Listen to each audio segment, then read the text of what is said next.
ഇന്ന് ഇവിടെ പറയാൻ പോകുന്നത് തിരുവനന്തപുരം സിറ്റിയിൽ അമ്പലമുക്കുള്ള പേരൂർക്കട ശ്രീ കൃഷ്ണസ്വാമി ക്ഷേത്രത്തെക്കുറിച്ചാണ്.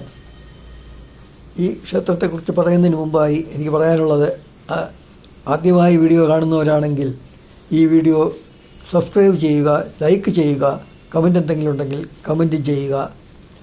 മുമ്പ് എൻ്റെ മറ്റുള്ള വീഡിയോ കണ്ടിട്ടുള്ളവരാണെന്നുണ്ടെങ്കിൽ ഈ വീഡിയോ ലൈക്ക് ചെയ്യുക, കമൻ്റ് എന്തെങ്കിലും ഉണ്ടെങ്കിൽ അറിയിക്കുക.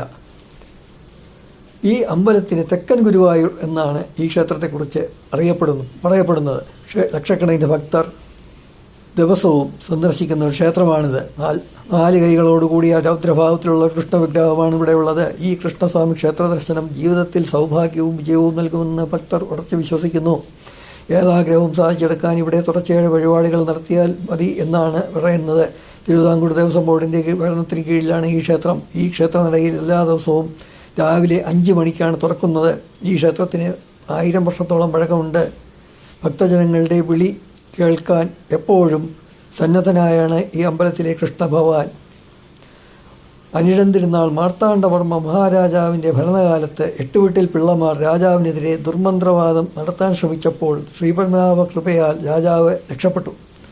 അമ്പലമുക്കിൽ നടന്ന ഈ സംഭവത്തിൻ്റെ ഓർമ്മയ്ക്കായി ദുർഗാദേവിയുടെയും പ്രതിഷ്ഠ നടത്തി.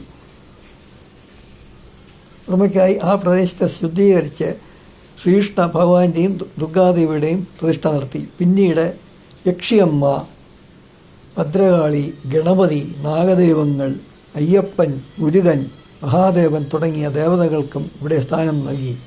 ഇന്ന് ഈ ക്ഷേത്രം ഒരു ദേവലോകം പോലെയാണ് ഭക്തജനങ്ങൾ അനുഭവപ്പെടുന്നത്. ഈ അമ്പലത്തിലെ കൃഷ്ണസ്വാമിക്ക് തൻ്റെ ഭക്തജനങ്ങൾ വളരെ പെട്ടെന്ന് അമ്പലത്തിൽ വരികയും വളരെ പെട്ടെന്ന് ഇറങ്ങിപ്പോവുകയും ചെയ്യുന്നത് ഇഷ്ടമല്ലാത്തതായ ഒരു കാര്യമാണ്. ക്ഷിപ്രകോപിയാണെങ്കിലും ക്ഷിപ്രപ്രസാദിയും കൂടിയാണ് ഇവിടുത്തെ ഭഗവാൻ. ഭക്തൻ്റെ ഹൃദയശക്തിയോടുകൂടിയുള്ള പ്രാർത്ഥനയ്ക്ക് വളരെ പെട്ടെന്ന് ഫലം നൽകും. ഈ ക്ഷേത്രത്തിൻ്റെ ഐതിഹ്യത്തെക്കുറിച്ച് പറയാം. വളരെ പണ്ട് ഇത് ഒരു ഉഗ്രമൂർത്തിയായ ദേവീക്ഷേത്രമായിരുന്നു. അന്ന് ഇവിടെ ദുഷ്കർമ്മങ്ങളും ചെയ്യുമായിരുന്നു. അന്ന് തിരുവിതാംകൂർ രാജാവിനെതിരെയായിട്ട് കുറേ ആൾക്കാർ ഇവിടെ കർമ്മം ചെയ്തത് പ്രശ്നം വയ്പ്പിച്ചതിലൂടെ തിരിച്ചറിഞ്ഞ രാജാവ് ദുർമന്ത്രവാദികളെല്ലാം ഇവിടെ നിന്നും ഓടിച്ചു വിട്ടു.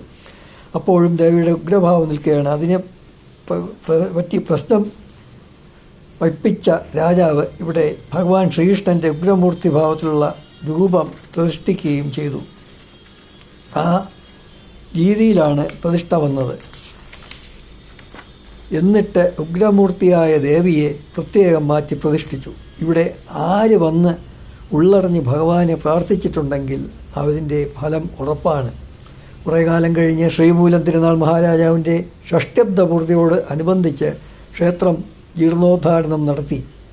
ഈ അമ്പലത്തിലെ കൃഷ്ണസ്വാമി പല ഭക്തർക്കും നേരിട്ട് ദർശനം കൊടുത്തതായി ഭക്തർ സാക്ഷ്യപ്പെടുത്തുന്നു.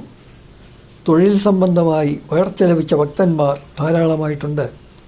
കാര്യസിദ്ധിക്കായി 7 വ്യാഴാഴ്ചകളിൽ തുടർച്ചയായി പാൽപ്പായസം നടത്തുന്നു. വഴിപാട് ഇവിടെ പ്രചാരത്തിലുണ്ട്.